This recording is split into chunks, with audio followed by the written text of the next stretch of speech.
Welcome back to Relationscapes, the podcast where we explore the shifting landscapes of relationships, gender, sexuality, and more.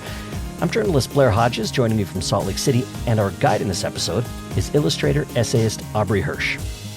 You know, they don't want us to understand that there's a problem. They don't want us to speak up about it. They don't want us to make changes that are going to make things more equal for us and make life harder for men. So I think it's really important that we're allowing women to tap into our not only individual but collective rage.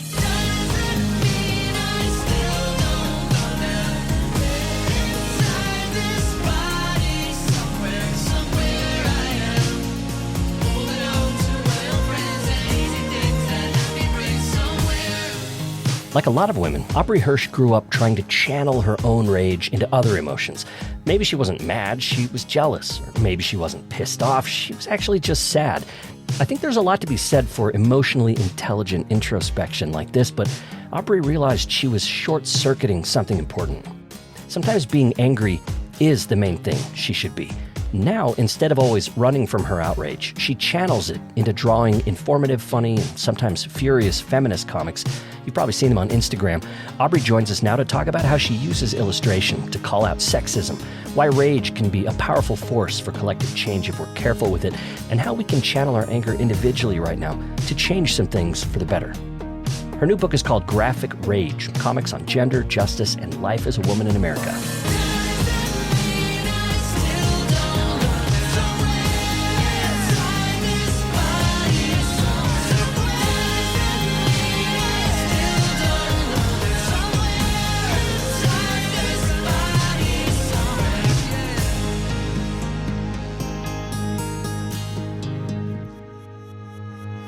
Aubrey Hirsch, welcome to Relationscapes. Thanks for having me. Oh, it's my pleasure. I'm wondering if you were the type of kid who liked to read comics in the newspaper. I think we're kind of around the same era, and I loved reading the comics, especially on Sundays because it was like a full color, multiple page, all the comics, longer strips. I loved it. Yes, absolutely. My dad would always be the first person awake in the morning, and he would always take the comic section out and put it next to my plate, and I would read them. I caught on pretty early that the plot in Spider-Man only moved on the weekends. When it's the black and white during the week, comics is just filler, but the only actual action points happen on the weekends. Yeah. So Spider-Man you liked. Did you have any other favorites that you had to hit?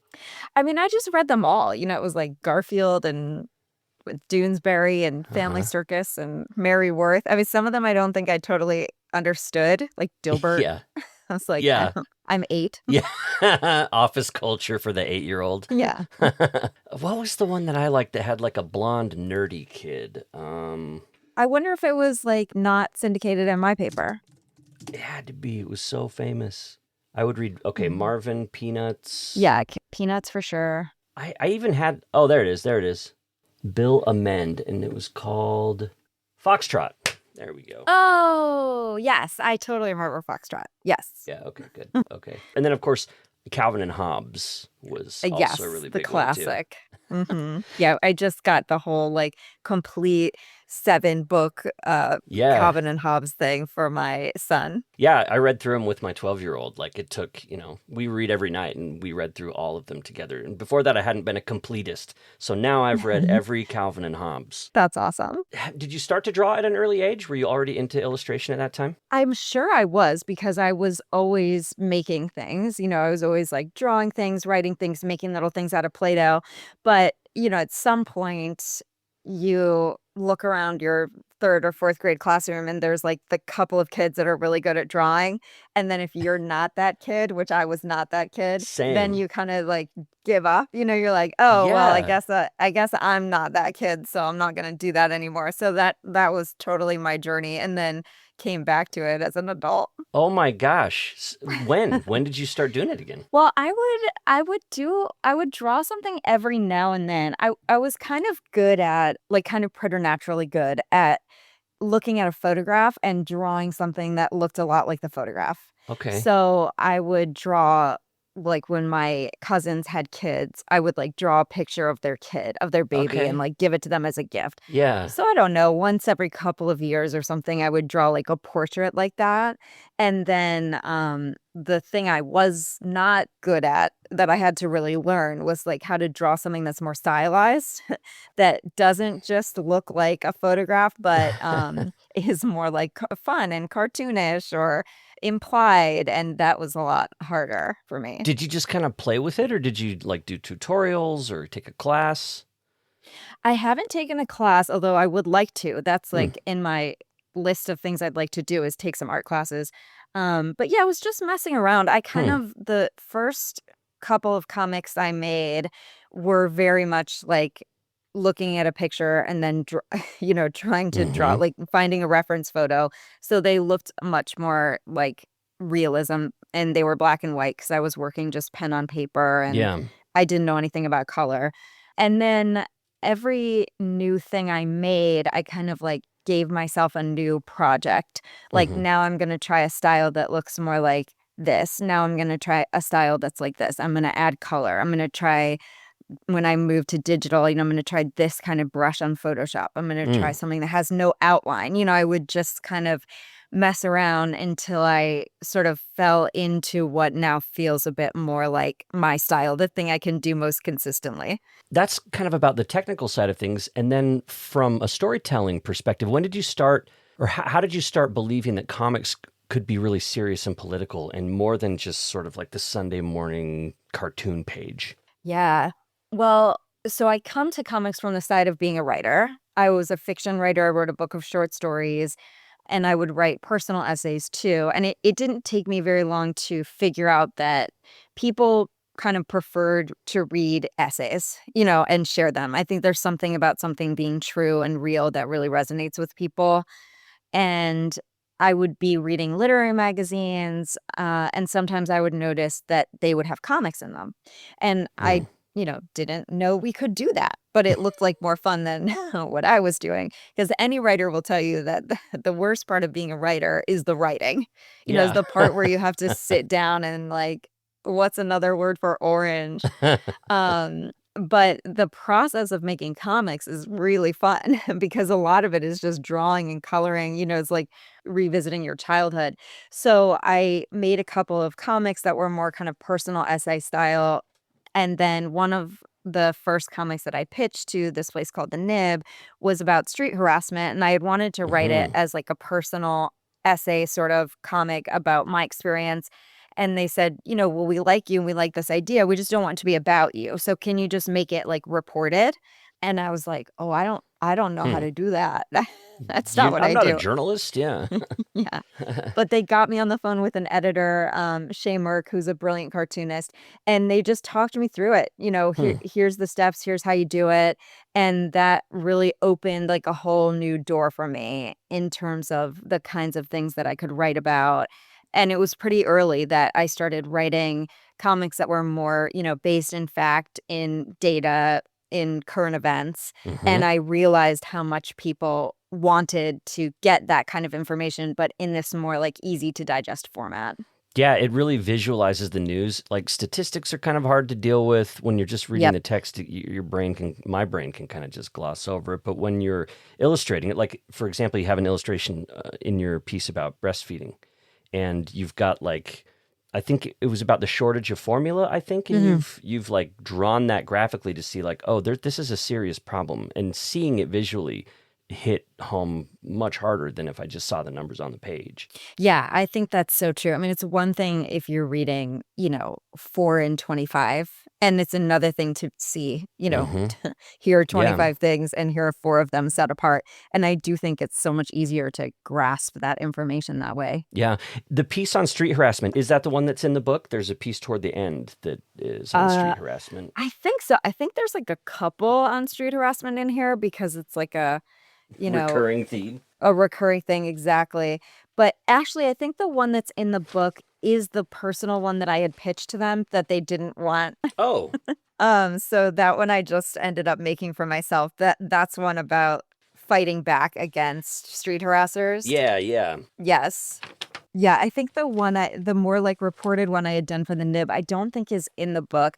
Mm, Some of the pieces got cut just because like there's newer, better data available mhm, now, or, they didn't fit tonally, or the art style felt different. mm. But you can still find it on the nib if you Google my name.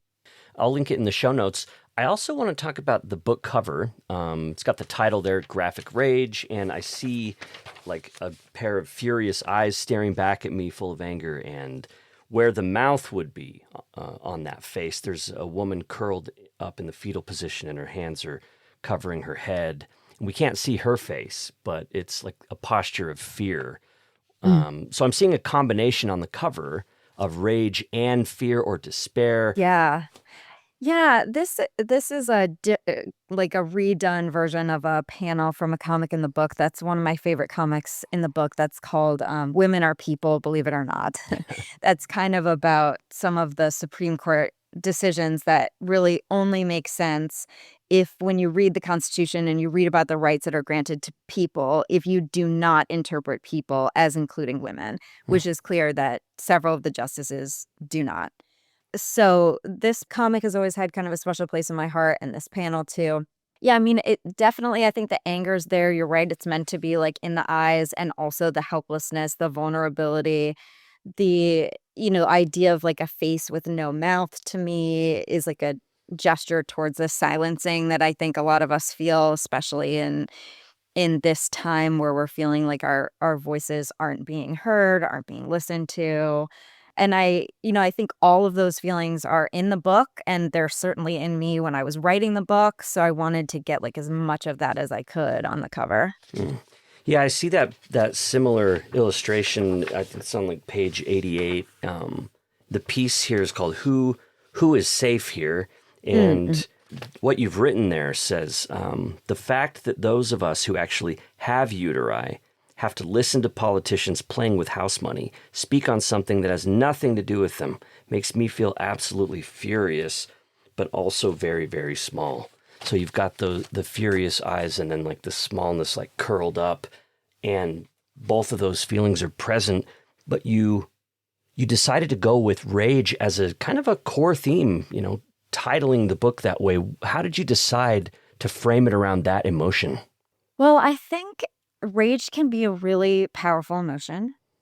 It's also one that people tend to look at as like a quote unquote negative emotion or a bad emotion, something Hmm. that we want to avoid or try not to feel. And especially for women, women get socialized certainly not to express anger. And I think a lot of us interpret that as not to even feel it, that we Hmm. shouldn't be experiencing that at all. But what anger is, it's like a really important signal in your brain and in your body that something is not right. And if you don't pay attention to those signals, if you suppress and suppress and suppress them, eventually you're going to stop detecting them altogether. And the only way that you can make positive changes in your life is to first understand that there's a problem that needs to be changed. And, I think that's part of why this gets socialized out of women is, they don't want us to understand that there's a problem. They don't want us to speak up about it. They don't want us to make changes that are going to, make life harder for men, make things more equal for us. So I think it's really important that we're allowing women to like tap into our not only individual, but like collective rage, because Hmm. it's the only way that we're going to fix this. Yeah, I think of like one of the main insults that people will throw at a woman is bitch. Like that's one of the worst things you can say, and that word means like you're a bitch, you're mean, you're being, you're expressing rage, you're expressing anger or strength. Did you experience that socialization yourself growing up then about like it sounds like you went through a process of like feeling okay, like this isn't an okay feeling and I need to like suppress that in myself. Yeah, I mean, I don't even know that I could say exactly where did it come from, but I know I remember like at some point I would do this thing inside my brain where if I would feel angry, I would try to identify what I was actually feeling, like as if anger was not a legitimate emotion to feel at Mm, all. mm-hmm. So I would say like, well, I'm actually not angry. I'm jealous, about this, or, I'm not angry, I'm disappointed. Hmm. Or, I would almost like try to gaslight myself into thinking Yeah. that I was feeling something entirely different than what I was feeling. It's just a Um, rebrand. You're just rebranding your anger. And Yes. Yeah, that's exactly right. And I have a comic in the book too about like a confrontation that I had with a boyfriend where he had had surgery, and so he was like stuck on the couch and he couldn't really move. yeah. And for the first time, instead of de-escalating an argument, which is the thing I always did, and trying to like diffuse and make things more calm, I like went over top of him. And I realized it was because I felt like totally safe. Like, Yeah. He this is can't a get person you. who and he never would have, like, I never felt physically threatened by this person, that Yeah. it's not anything they ever would have done. It was just something inside of me that felt like I wouldn't be safe if I was getting angry. Mm-hmm. And that was, like, a big breakthrough moment for me also, to feel like, I don't have to be scared of a feeling. It's okay to feel it. Hmm. Yeah, and I think where some of the pushback comes is where people could say rage can also be targeted at the wrong people for the wrong reasons, right? Like rage to me seems like it might be kind of a neutral feeling depending on what's causing it and how we're directing it, I guess. And so my question for you is like, do you worry about rage? Do you worry about yourself, like letting rage get too much of a pull on you? Or how do you kind of wrestle with that question? Yeah, I mean, my kind of general philosophy in life is like, if it's not a problem, it's not a problem. That's like my mantra as like a person, as a parent. So I feel like for me, my anger is not a problem. And so it's not a problem. I'm not a person who's quick to lose my temper. Hmm. It doesn't affect my relationships in a negative way. I'm not, rear-ending people in parking lots, or or whatever would be the thing. I'm not throwing plates. But I think anger, it's like, I agree with you about, it's good to try to look at all emotions as kind of being equally valid, and having like a neutral attitude towards them, noticing them, validating them, understanding their importance. But it's like anger is like water, right? Where it's really important, as something that you need. If you have too much, water, you can Hmm. die. It can Hmm. dilute your electrolytes. Hmm. Also, you can drown someone with water. Hmm. Like, I think you can use anything in your life as either a positive force or a destructive force. And, certainly I would not endorse anybody like getting angry and then using that to harm anybody or hurt people. I think Hmm.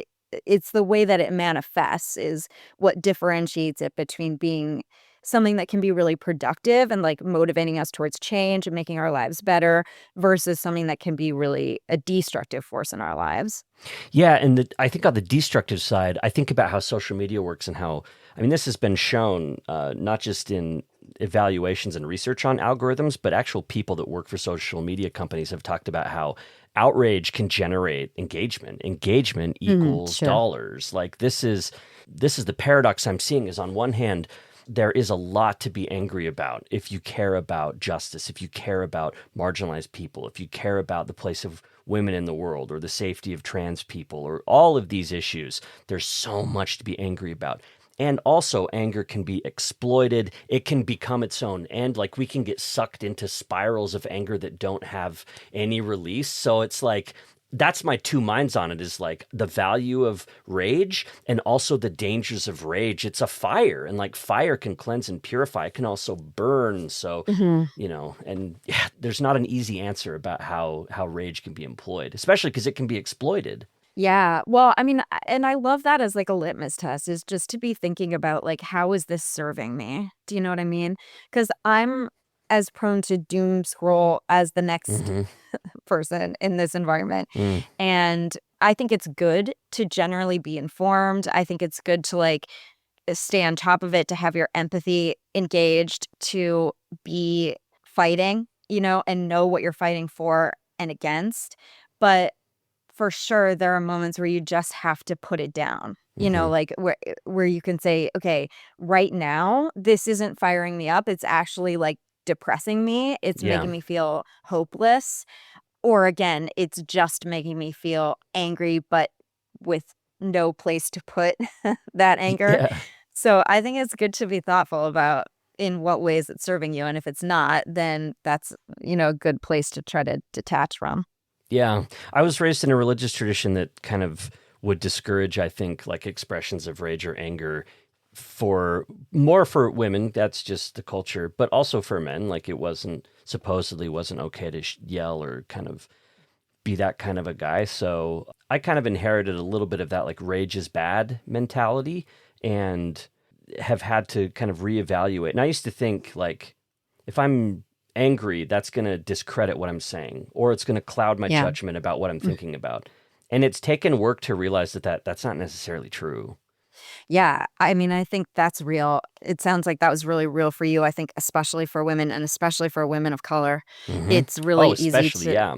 Angry black for, woman trope. Yeah. yes, of course, for people to just, that automatically will invalidate, oh, you're being so emotional, and so Yep. therefore, what? Everything you say must not have a point or you must be And wrong. like women are more emotional too, as though Yes, of as though course. men Yeah. lack emotions. It's so okay. That's one of the worst like inheritances of the Enlightenment is the idea that reason and emotion can even be separated. I Mhm. just don't believe they can. I don't believe there's such a thing as like emotionless reason for people. Like we're human. That's what it is to be human is to like have I think even boredom is an emotion or like Mm. a flatness of affect is an emotion. Like it's emotion all the way down. So I don't know. I like having this book that frames it around rage. I think it's unique in that sense. There are a lot of feminist writings that explore rage, but you put it right on the cover. And so we know from the beginning of like, that's a good time for that kind of a book for like people that are kind of feeling pissed off. Yeah, there's a lot of us for sure. Yeah.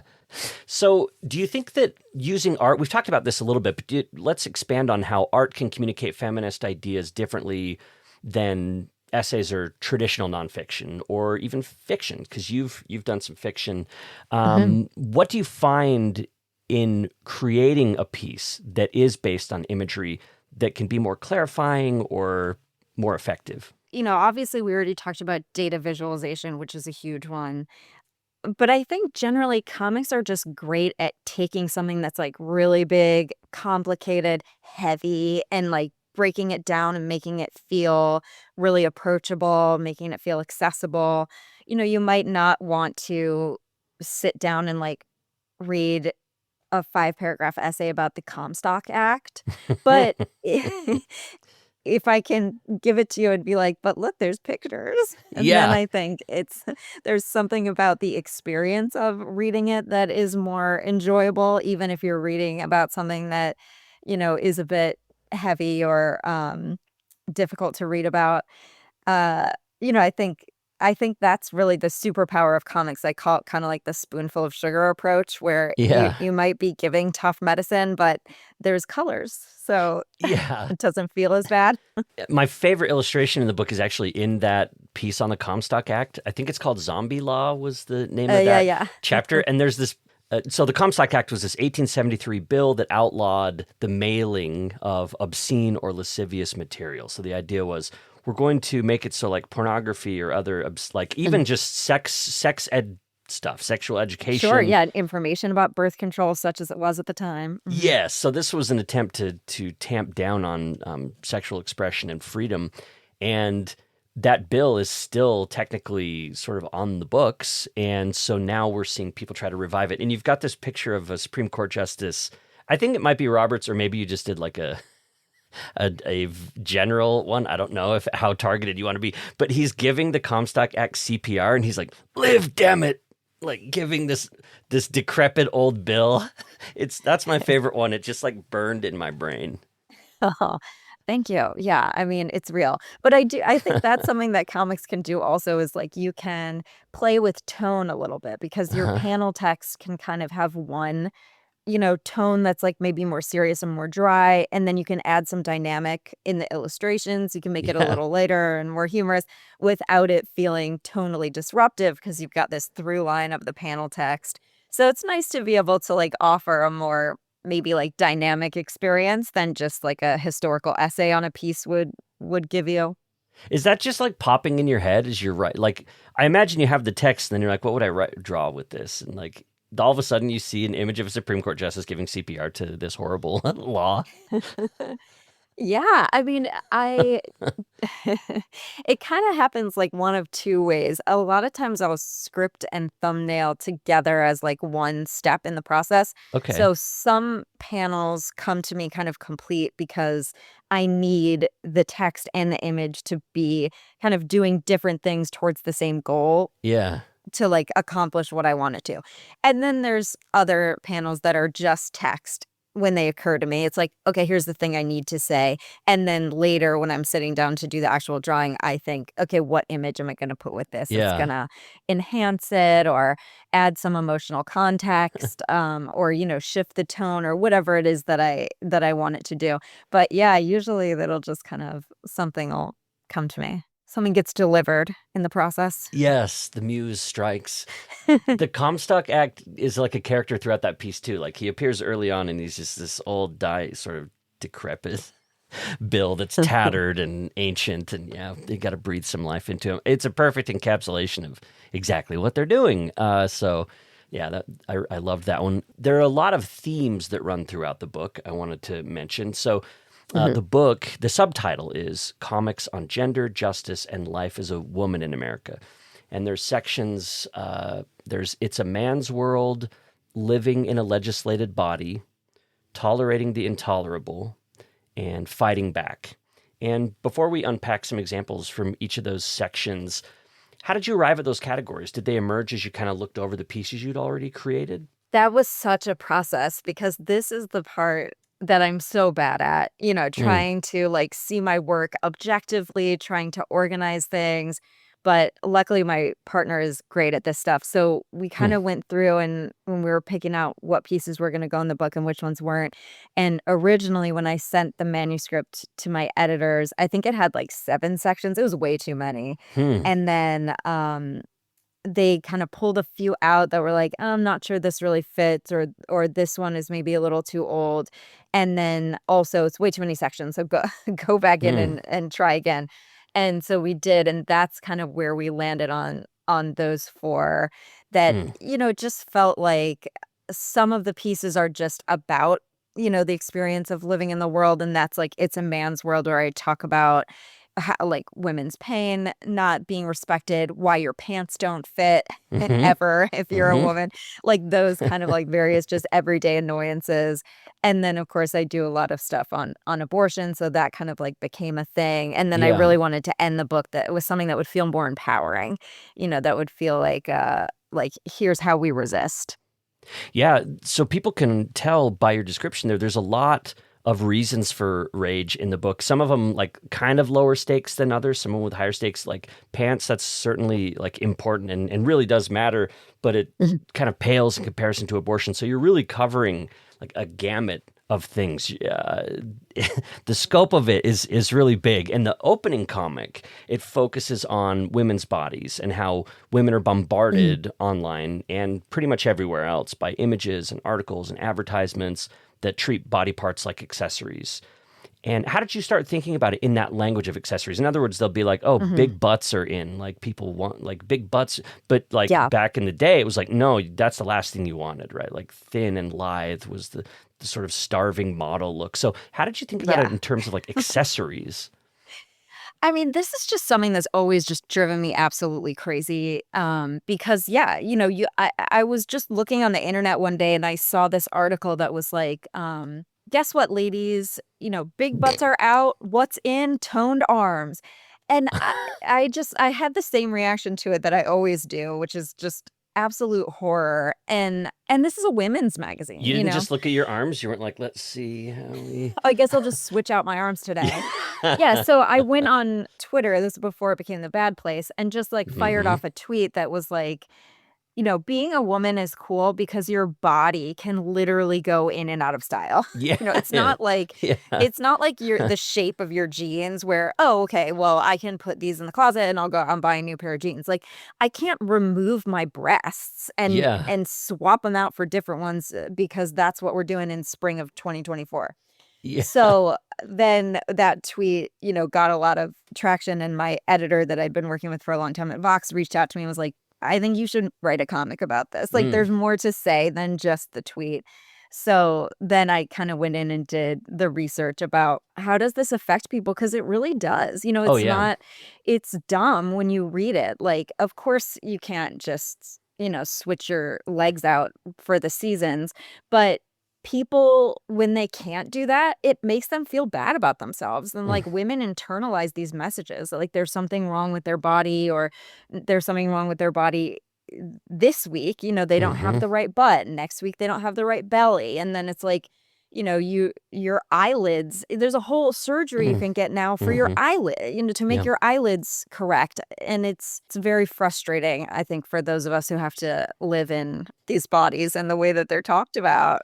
And you've got the stats. You point out that, and there are studies that show that Instagram makes about a third of teen girls feel much worse about their bodies. That it leads to elevated levels of depression and like body image issues. And this is kind of pulling over into young men more than I think it used to. With like Mhm. they're obsessed now with jawline stuff. Like all the manosphere stuff is talking about like their jawlines and their brows and abs and all this. So we've also sadly seen an uptick in the kind of evaluations people are making of like young men's bodies too. So they're getting a Sure. taste of. And I had some body shame growing up, but it wasn't anything like what girls were going through back in the 90s, you know. Yeah. Well, I mean, no one's safe. I know there's a surgery now that men are getting that can make you a couple of inches taller, like this Yeah. incredibly painful Mhm. leg lengthening. But also there's like an actual income. You can see like a chart that your height and your income get correlated. So you get those Yep. extra three incomes and you make like three hundred Inches, yeah. thousand dollars more over a lifetime. I mean, it's not great out there for men either, for sure. I'll have to look into the surgery, I guess, now that I you've wouldn't mentioned it. recommend it, to be Jeez. clear. Isn't it unreal, though? Like, it's unreal. Like, Yeah. that's even more extensive than, like, breast implants or... Yes. I guess they do butt implants now? Is this a true thing? I think you can get your body modified in almost any way that you want to. Hmm. And that was another scary thing that I found when I was doing that research too, is that I don't know if this made it in because there's so much, but a new phenomenon that plastic surgeons were talking about then is like people would come to the consultation and they would bring with them a photograph of themselves that they had face tuned, like a filtered photo of themselves, and say, I want to look like this. Yeah. Because if you edit your photos enough times, then you start to like the way you look in photos, and you look in the mirror and you're getting a different image, Mm-hmm. and then people don't like that kind of cognitive dissonance Mm-hmm. that's created. And people have ended up getting, plastic surgery so that they can match their filtered photos. It's Yeah. Yeah, and so there's some really high stakes stuff. You also talk about, again, apparently what seems kind of like a lower stakes thing. You talk about your hair, like your hair colors. So your hair yeah, yeah. grayed at a younger age, and for a while you colored it, and then you write about how you just decided to like, I'm just gonna like let this grow out. I'm gonna be gray. So that's a really cool piece in the book. Thank you. Yeah, that's been a really fun journey because I wasn't sure. I first wrote a piece about deciding not to let my gray hair come in, and Hmm. deciding to continue to dye it dark even though I was tempted by it. And kind of the point of that piece was just trying to be like, look, I think a lot of times women's aesthetic decisions get imbued with a lot of like political weight that I Mm-hmm. don't really think is fair. Mm. Like I think you can have your hair be whatever color you want to, and it doesn't have to be necessarily a feminist issue. Hmm. Like if you just like the way that your hair looks when you're dyeing it dark, I love that for you. And I think Mm-hmm. that's fine. And I think sometimes we get caught up in this thing where we just like putting too much on the little everyday decisions that women make about what they're going to wear and how they're going to dress, and if they're going to wear makeup, and are they going to shave their legs. And I think we can all just feel free to do what makes us feel good.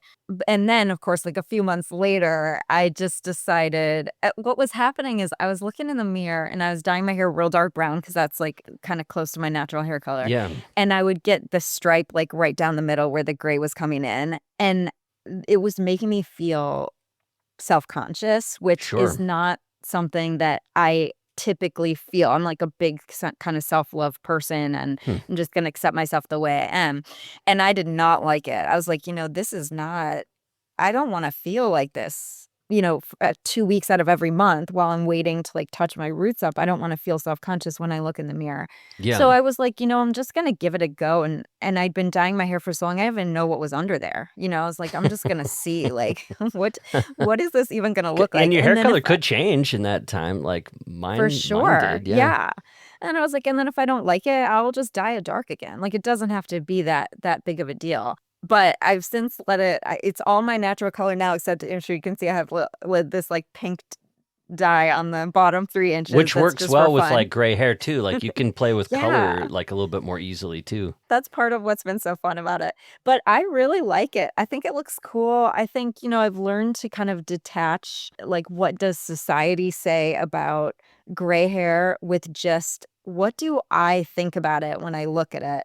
And I actually think it's quite pretty. It's like Yeah. silvery, it's real shiny, especially in the sunlight. Yeah, my wife says she had different shades of dark in her hair, and like there was like a dark red, and all those have sort of turned gray. So it looks like she has these really beautiful like gray sort of highlights, and she has this really awesome like gray like swoosh right in the Oh, front. that's It's like cool. really cool. So Yeah. yeah, I people are wish like, I "Oh, had that. did you color that?" She's Yeah. like, "No, that's just there." We're talking with Aubrey Hirsch about the book Graphic Rage: Comics on Gender Justice and Life as a Woman in America.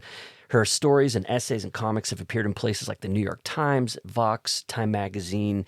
She's also taught about writing at places like Oberlin College and the University of Pittsburgh, and she was a recipient of the National Endowment for the Arts Fellowship in Literature in 2022.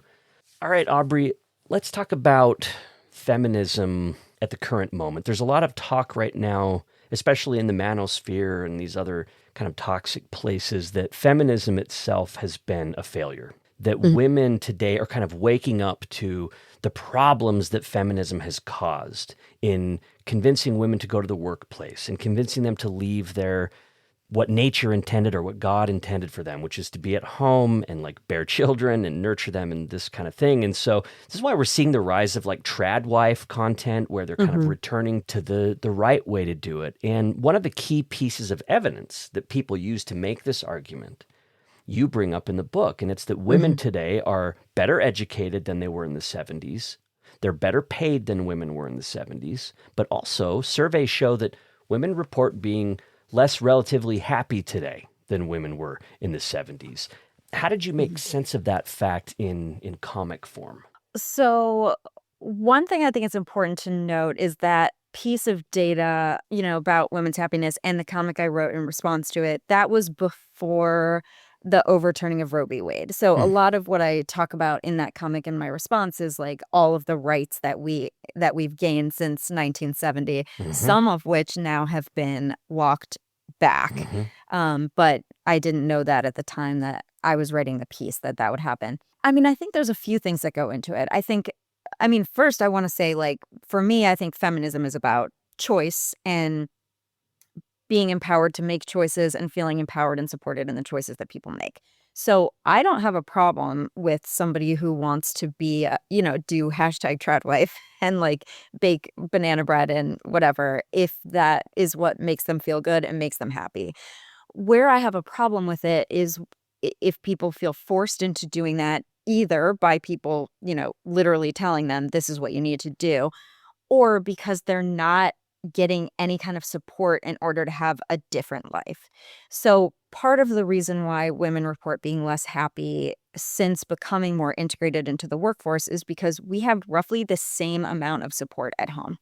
Yeah. So women now have this second shift is how it's referred to, where we're going to work all day and then we're coming home and still doing a vast majority of the domestic labor at home. And a lot of the cognitive labor too, which is like a really important component, like keeping the family schedule, that kind of thing. Totally. I mean, all of that mental load work, also kin keeping work, Hmm. who's doing the Caring for holiday cards, who's relatives. remembering the Yeah. birthdays. Yeah, sure, of course. So, of course, women are going to feel like less happy, less empowered because we're so wildly overworked Well, so that go I home, Aubrey. I don't see the problem. That solves it, right? Like, well, what would also solve it would be if oh, women had the kind of support at home that men have. It's not that women have more needs, it's that men are already getting this kind of support. They're getting it from women. yeah. And I think if we had it also, then it wouldn't feel so bad to Yeah. be trying to like balance these two different jobs. And there's also some evidence that as women have made these strides in rights, that men have actually benefited disproportionately from those gains. Hmm. So like, for example, when the sexual revolution happened and, birth control was introduced and people are having more sex outside of marriage, men gained a lot of freedom during that time too, but it's women who are disproportionately impacted by like the breakdown of the nuclear family, right? Like the Hmm. Hmm. majority of single parent families are headed by women, which tends to come with a lot of economic challenges that Yeah. then men are not burdened by those. So there's a lot of examples of those kinds of things. And then the one hopeful note I would offer when I was doing my research is there's also some evidence that part of why women are reporting being less happy now is because we're more up close and personal in the world. We're looking Hmm. around, we're seeing how men move through the world, we're seeing what men have, how they're treated in the meeting, how they're being paid. And we're going, well, hang on a second. I want some of that as well. So part of our reporting our happiness lower is actually a good thing because it means we've just raised the bar for ourselves in terms of Yeah. what we want and we're demanding more. And that's good because that's something that we can use to try to like motivate change. One other point I would add too, and this, I mean, this is just kind of spitballing. I don't have like actual data to back this, but I feel like women today might be less pressured to answer dishonestly. Like this is kind of a problem I have with Mm. sociological surveys in general. Like I hold Hmm. them with some skepticism because of reporters' bias. Like if I'm asked Yeah. a question, this is the same with like, are people religious, right? And you like look at how many people report that they're religious, but then you look at how many people like go to church or like do actual like quote unquote religious things, and it's much lower because there's a sense in which it was a good thing to claim religiosity. So when you're asked about it in a Yes. survey, you're like, sure, I am. But because that's. And so women in earlier surveys could have been thinking like, it's not a woman's place to complain about how things are. Like, Mm. I should be satisfied with what I have. This is just the way it is. So I'm going to be happy with that. I'm going to report being happy with that. Whereas perhaps there are just more women today that aren't going to like put up with that. They're like, no, Yeah. actually, like, I'm not going to like lie about stuff that's going on? I think that's a good point. We also like exist in more spheres now. Like if you Yeah. asked a woman, in like the late 60s, she was just thinking about like her life at home, right? And now The there's like our PTA. life at home, there's our work, right? Yeah, we have all these other different places where, you can feel like, here's a place where I would want things to be different. Let's talk about online activism now. So, a lot of people encounter your work through Instagram or Substack, kind of in a scroll by moment. So, they're scrolling along and they might stop on yours. Do you think about how to get people to, how do you grab attention? Do you have to think about that? Or do you just put your art out? You don't think much about how to make people stop and actually look at what you're doing? The only thinking I have ever done about engagement has always been incorrect 100% of the time. Hmm. So I've learned to just kind of not think about it. Like Hmm. a lot of times I'm working on something and I think, "Oh, this is the one." A Hmm. lot of people are gonna Do you really. remember an example of one that you thought would like launch but just didn't? I think I thought the one about why your pants don't fit because Hmm. this is something women talk about all the time. We Yeah. talk about like it's so annoying that at H&M I'm wearing a 10 Hmm. and, at Express I'm wearing a 2. So like when I Yeah. go into a fitting room, I got to take 6 pairs of jeans with me cuz I don't even know where to start. Yeah. And then also we look at how men buy pants. My partner, he goes and it's like a 30 by 32 or Yeah. whatever. That And there's a there are little bit of numbers, difference between brands, but like not a lot. but they're basically all the same. Numbers, And we're yeah, like, and I'm like 1 or 2 numbers off. Like, oh, I'm a 33 in these pants, I'm a 34 in these ones, I'm a 34 in these ones. can Yeah, we get some of that's that? very easy. Yeah, it seems amazing. So, I went to go like dig into it and I actually discovered there's like a really good reason why it can't be like that for women. And I found it absolutely fascinating. It was like the kind of thing where the more I dug into it, the more I just wanted to talk about. I was like on the playground picking up my kids, and the other moms would be like, how's your day? And I'm like, actually, can I talk to you about standardized Pants? clothing sizes in the Civil War? And they're like, you must. Yes, But yes. I thought it was so interesting, and then I really thought I was like, everyone's gonna read this, everyone's gonna share it, and I mean, not really. Like obviously, some people read it and seemed to enjoy it, but it didn't like really capture people the way I thought it would. And then on the an example on the other side is I kind of just fired off this comic about the Department of Education when Trump was first talking about eliminating it, and they were trying to fire a bunch of the staff. Hmm. That was just I was going crazy in my own brain seeing everybody misunderstand the role of the Department of Education. Right, So I like was that like, it I'm sets just gonna curriculum or something, which it right, does not do. exactly, yes. Doesn't do anything like that. So I was like, I'm just gonna do like a really quick comic that's like, here's what it does, here's what it doesn't do at all. And That like, was such a good one. I remember sharing that one. thank you. Well, a lot of people did. And that one Yeah. like went crazy. And I definitely didn't think that that would happen. So I'm not good at Hmm. predicting like what people are gonna think is really interesting and what they're not gonna think is really interesting. And in some ways that's a good thing because Hmm. it's trained me out of trying to like chase engagement or game the algorithm or any of that stuff. Like Hmm. now I kind of just if I think about something and a couple days goes by and I'm still thinking about it, then Hmm. I feel like that's something that I have something to say about it. I'm going to write it. And then what happens to it after I'm done with it is like none of my business. Yeah, it's like the afterlife of your art can take on a life of its own. Yeah. Yeah. It seems too that like if you're still dwelling on something or thinking about something, you're also going to be more motivated to really put in the work to make a good piece too. So it's Mm. like I want to like learn more about it. I want to write something about it. Sometimes just the writing and creating of it can also help you organize your thoughts too, and that's nice too, regardless of whether it takes off or not. Oh, that's definitely true. And that's the thing I love most about my job is like I learned so much about such interesting things, that I feel like I have a lot of dinner party anecdotes. It's like, let me tell you about this. Let me tell you about this. And I'm always like saying to my partner, like, I learned the most interesting thing today or the most enraging thing or, Yeah. whatever. But just the fact that like it offers me the opportunity to like really dive deep on these kind of like random things is just such a joy for me. Have you noticed any changes in engagement since the most recent election? Like, I my views kind of tended to go down, like on Instagram. Like I noticed a dip, or I Mm. noticed like that I wasn't being served up in the feed the same way. Have you noticed? I mean, you've got a pretty big reach. You got a really big audience on there, so maybe the numbers kind of wash out. Have you noticed any changes? I try not to get too into the numbers, to be totally Hmm. honest with you, because I think it's probably not the best thing for my mental health. And again, Yeah, I have not been able to put that information to to good use in use. any Yeah, meaningful yeah, way. I think if I was good at like anticipating it, that would be really helpful data for me to do my job yeah, better. But I'm yeah. not good at taking those numbers and turning them into anything meaningful. So I haven't really noticed, Hmm. but Okay. I might not have noticed. Yeah.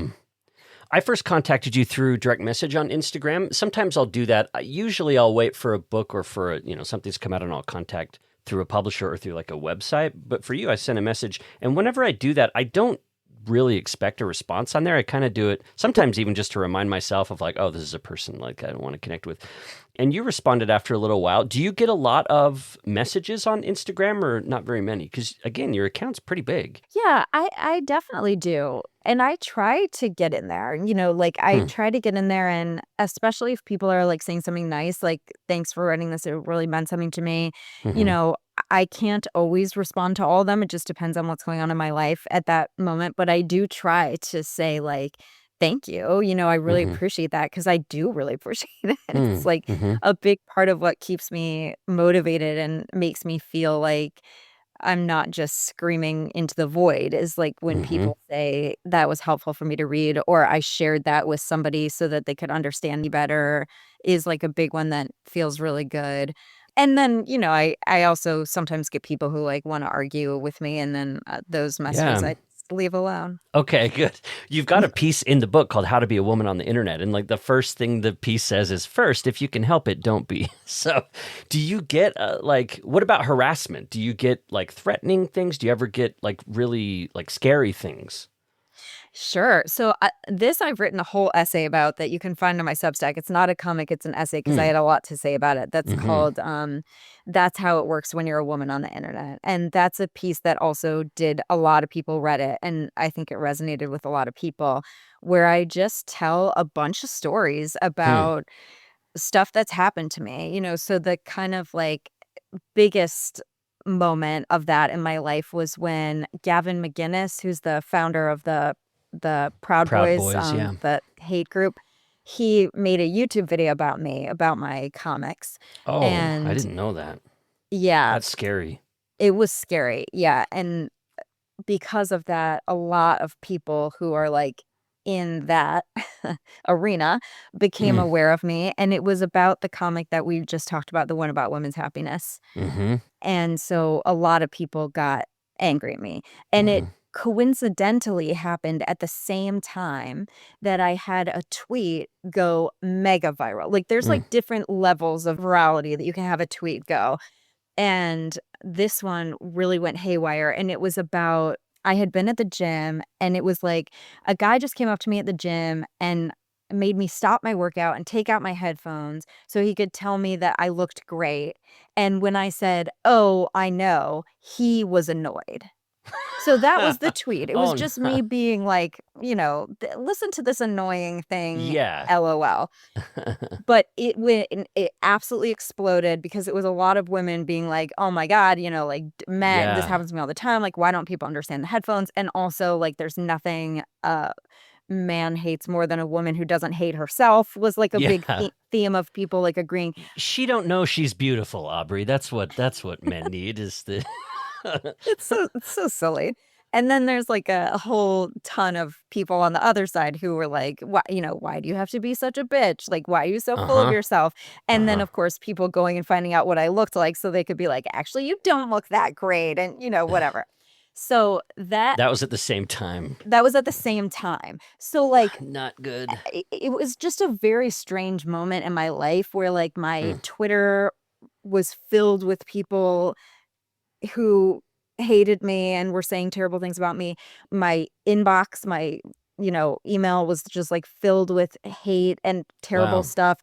And then I randomly went to this party and I met this guy who did like security for journalists. And he just happened to know that this was happening and was like, I can send you some stuff if you want, and sent me, like, a bunch of stuff on 4chan, which was a corner of the internet I had never wandered Yeah. into Yeah, that most was people haven't. very, yeah, scary. And I'm not Jewish, but my last name, a lot of people see and think that I am Jewish. Mm. So there was, like, a whole, anti-Semitic Anti-Semitism thing, yeah. contingent of Jeez. this that was happening. And, yeah, I mean, it was really, like, upsetting, and I haven't had anything like that before or since, where it was, like, Mhm. that big and concentrated and organized for, like, that amount of time. But I still, like, I get weird emails that are, like, I don't know if I wanna say anything specific in case those people are listening. I don't want them to know They're how I I think hope about they're their not. emails, No, but they're not listening to Relationscapes.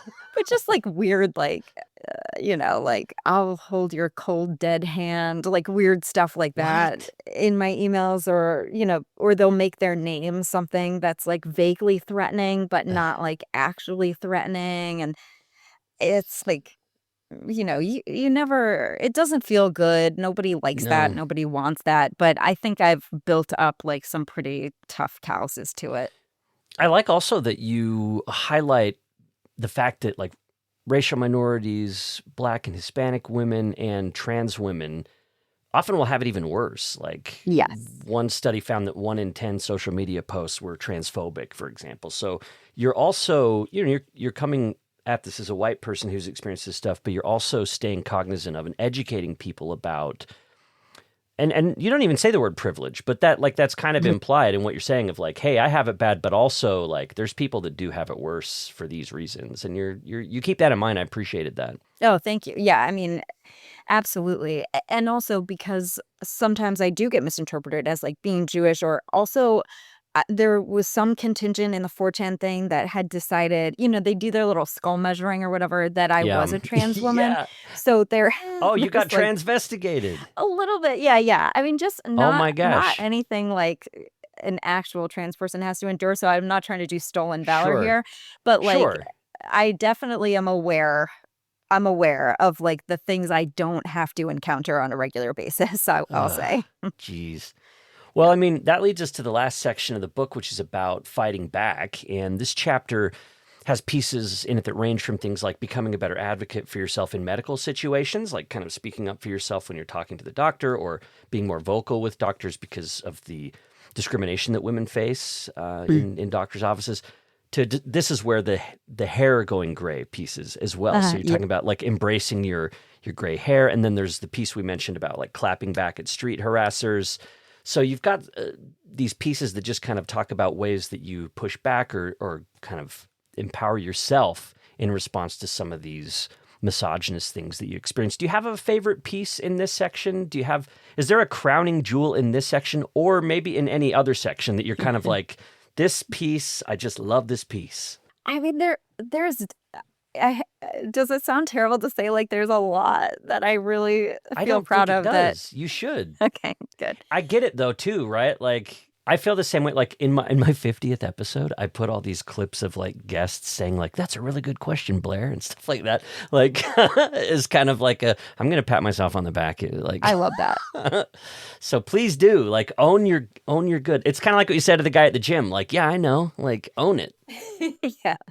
Well, I do think that's my favorite section of the book, because this is very much like the journey that I'm on now, and that is so great that I wish it for everyone. The journey of like being able to just channel your inner you energy and just, like I find myself at the beach, chasing my kids around, and I find myself like pulling in my belly.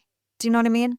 And I I'm do like, that too. It's actually really exhausting too, by the way. yes, like, it starts to hurt. Of course. And I just am finding myself more and more able to remind myself, like, I don't owe anyone a flat stomach. Like, Yeah. it's okay to just relax and just like enjoy this time with my family and not think about posing for whoever random person is going to happen to wander by me. Like, not feeling like I owe each other beauty. I go to a lot more meetings with no makeup on. I used to think like I'm not going to look professional, and now I think like, this is just my face. Like I can be professional and good at my job and not have to spend a ton of time on my appearance.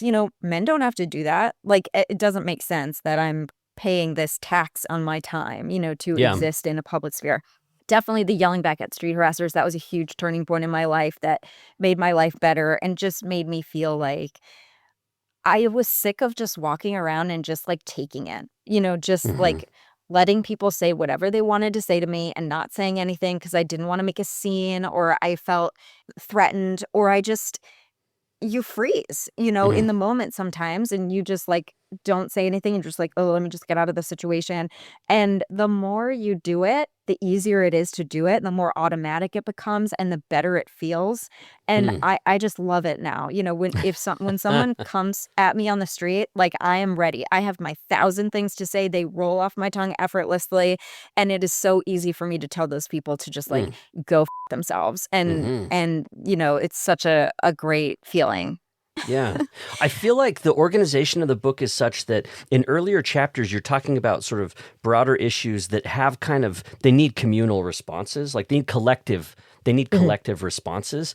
And your final chapter really focuses more on kind of an individual's experience, like Mhm. where maybe you can feel a bit more immediate control and power over things. I didn't know if you did that on purpose. Like the last chapter doesn't have a lot of the collectivist sort of like, here's what we're going to do collectively type stuff. That spread throughout the book. So that last chapter really zooms in on just a person's experience. And I think in our personal spheres that owning some of that power and taking some of that power on can be really well, yeah, empowering, like to you know what I mean? Was that on Yeah. purpose? Yeah, definitely. I mean, I definitely want people to feel I hope that people, when they read the book, they don't walk away feeling defeated, like, "Oh god, Yeah. it is rough out there, like, it's bleak, I feel awful." I want them to feel empowered by this greater sense of awareness. I want them to feel fired up, and I want them to feel justified in, like, those little changes that they make. Like, if you would Mhm. need to yell at a man on the street, like, great, I love that for you, and you're totally justified. Like, my life got better when I started saying no at the doctor's office. Like, when Yeah. you walk in the doctor's office and they say, "Okay, hop up on the scale," I just say, "No, thank you. I don't really have concerns about my weight." And it's like magic. They just say, Yeah. "Okay." And you just go into the room. Or when they hand me the little paper dress and I'm there because my ankle hurts or whatever, I just say thank you. And then I don't take my clothes off. I just put it next to me on the I thing. fold it up and put it in my bag so I can wear it later. And I have never had a doctor come in enraged, like, "Why are you wearing pants?" It's just like and the more that you can kinda, like, do those kinda things and feel like you have some control in these places where the power dynamic is really not tilted towards you, Yeah. the more you can kind of reclaim some of that power. I think it's just important for our mental health. I think we don't Yeah, realize especially the right now. toll that these things take on Yeah. us until we start to make adjustments. So, Yeah. yeah, I mean, I wanted to make sure that, like, what people were exiting the book with was, like, some kind of tangible feeling of what they could do to try to make some of this better today. Yeah. Like, that's not, like, "Vote in 4 years, please," but Mhm. is Mhm. like, "Right now, you can do this." Yeah, it certainly ends with that sort of like that push to, okay, here's something I can do today, which is really nice. Again, the book is called Graphic Rage Comics on Gender, Justice, and Life as a Woman in America by Aubrey Hirsch, author and illustrator. And she's also been published in places like the New York Times, Vox, Time Magazine, American Short Fiction, and elsewhere. And Aubrey, I always like to close with regrets, challenges, and surprises. And this is a moment when you can reflect on the book itself. And if there's anything at this point, it's just now coming out that you're like, ooh, I kind of wish I could have done that in the book. Or something that was difficult, the difficult part about putting this book together, the biggest challenge about it, or something that surprised you in creating this particular book. And you can choose any of those. Mhm. I mean, I think the regrets I have are small, but they're definitely like when I look through the book, it's so hard to ever feel like anything is done. I think this is true for like all creative Hmm. people. And even like when my first book came out, my book of short stories, which is like 12 years ago now, and I would go to readings, I would always be like editing as I was reading. I'd be Yeah. like changing the wording of a Yeah. sentence. When I edit the transcripts to the podcast the whole time, I'm like, why did I ask it like that? Yeah. So when I got the proof from the publisher that was like, "Okay, look at this, if there's any changes," I kind of flipped through it quickly, and then I looked at one of the comics and I noticed that 2 of the panels were transposed. And I Oh. was like, "Oh, shoot, those need to be flipped around." And then I thought, "Oh, what if there are others like that?" And Hmm. then I was like, "Oh my god, I'm gonna have to read the The whole whole book." thing. And it just, like, hit me like a crushing wall of terror. Mm.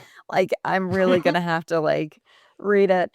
And it's on the one hand, like, it felt really good because it's a lot of work that went into this, and I do think the book is good, and I worked really hard on it, and I'm proud of it. But on the other hand, there's a lot of, like it's like looking at baby pictures, some of the art that if I made the Hmm. comic, like, 6 years ago when I was first getting started, and I think, like, "Oh, if I had one more crack at that, I could really make that look better." Or, like, "Okay, I've learned a lot about color since then." You Hmm. know? Or just little mistakes that you see where you're like, "Oh, I kinda didn't flat that totally perfectly, did I? Or it's something that I made on a deadline, that was like, oh, I made that in a That's hurry and rushed, now it's yeah. in a book. Yeah, exactly, exactly. So there's like a lot of little things like that. I don't know if regret is the right word, but it's probably like the closest I could come. Like it would have been Little great nitpicks, to yeah. if I could open a portal in time where there was like a room I could sit in that was like outside of normal time and just do whatever I wanted to do. I would love to do the whole book again from where I am now, and Hmm. redo all of the art and just like really make it like the best possible version of everything that I Hmm. could possibly put into it. But then, it probably wouldn't be as dynamic. There wouldn't be such a range of styles in it. So, Yeah, that's fascinating because I like the range of styles, and also it's a snapshot of like who you were when you created these things. And so Mhm. I can definitely sympathize with looking back and saying, oof, I would change that if I did it today. But I also do like that moment in time. It just says something about where you were and who you were and how you were working at the time that adds a little bit. Like I could see like a footnoted version of like when this piece came out, I was such and such. Like there's interesting stuff there. There's interesting stories behind those. And I can tell you, like from my perspective, I didn't notice any like artistic imperfections or like that's just not. I think the vast majority of people won't see that stuff, but I totally relate to seeing that stuff because you're the one who created it. So yeah, I get it. Well, good. Don't go back and look now. Yeah, okay. I'm going to. All right, Aubrey. Well, thanks for talking to us. I'm so glad that you joined us on Relationscapes. Really enjoyed the book, Graphic Rage. It's great. Highly recommended. So thanks for spending time. Thanks so much for having me, Blair. Thanks for listening to another episode of Relationscapes. And if you liked this one, you should check out another episode I did with Mary Catherine Starr. She's another great illustrator who I first encountered on Instagram and has published a great book kind of exploring gender equality. Mary Catherine Starr's episode is the one I recommend. And if you're enjoying the podcast in general, I hope that you'll take a second to rate and review it. It's really easy to do, and it's free. It doesn't, the podcast is free, and also rating and reviewing it is free. And it also helps me let guests know what the show's about. So go to Apple Podcasts, search for Relationscapes, scroll down, click ratings and reviews. Leave me your thoughts there. I love seeing new reviews come in. It's easier in Spotify. You can just go to the podcast and tap the stars there. Mates of State provides our theme song. Relationscapes is part of the Dialogue Podcast Network. I'm your host, Blair Hodges, an independent journalist in Salt Lake City, and I'll see you next time.